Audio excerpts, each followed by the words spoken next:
পাকিস্তানকে আরও একবার বিশ্বকাপে হারালো ভারত। নিউ ইয়র্কে প্রথম ব্যাট করতে নেমে চাপে পড়ে যায় রোহিত শর্মারা। পাকিস্তানের পেসারদের দাপটে ১৯ ওভারে ১১৯ রানে শেষ হয়ে যায় ভারতের ইনিংস। একটা সময় দেখে মনে হয়েছিল হেরে যাবে ভারত, কিন্তু বোলাররা জিতিয়ে দিলেন দলকে। ৬ রানে পাকিস্তানকে হারিয়ে কোয়ার্টার ফাইনালের পথে এক পা এগিয়ে গেলেন রোহিতরা। ভারতের জয়ের নেপথ্যে যে ৩ ক্রিকেটার, নাম্বার 1 ঋষভ পান্ত। প্রথমেই বলতে হয় পান্তের কথা।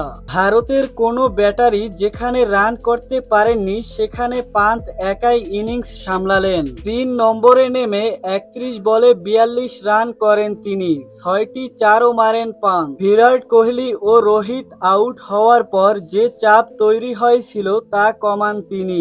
পরে উইকেটের পিছনেও দুর্দান্ত খেললেন পান্ত। ৩টি ক্যাচ ধরেন তিনি। নাম্বার 2 জাসপ্রীত বুমরাহ। ব্যাট হাতে যে কাজ পান্ত করলেন সে কাজটাই বল হাতে করলেন বুমরাহ। শুরুতে বাবর আজমকে আউট করেন তিনি। পরে দ্বিতীয় স্পেলে নেমে মোহাম্মদ রিজওয়ানকেও আউট করেন তিনি। রেজওয়ানই পাকিস্তানকে জয়ের পথে নিয়ে যাচ্ছিলেন। ১৯তম ওভারে দুর্দান্ত বল করেন তিনি। ৪ ওভারে ১৪ রান দিয়ে ৩ উইকেট নেন তিনি। তাতে সমস্যায় পড়ে যায় পাকিস্তান।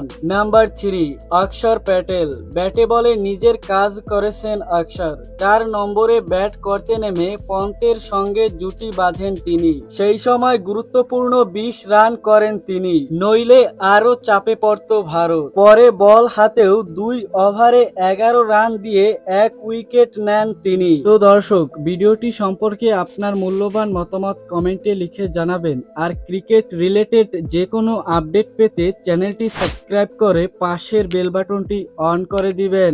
ধন্যবাদ।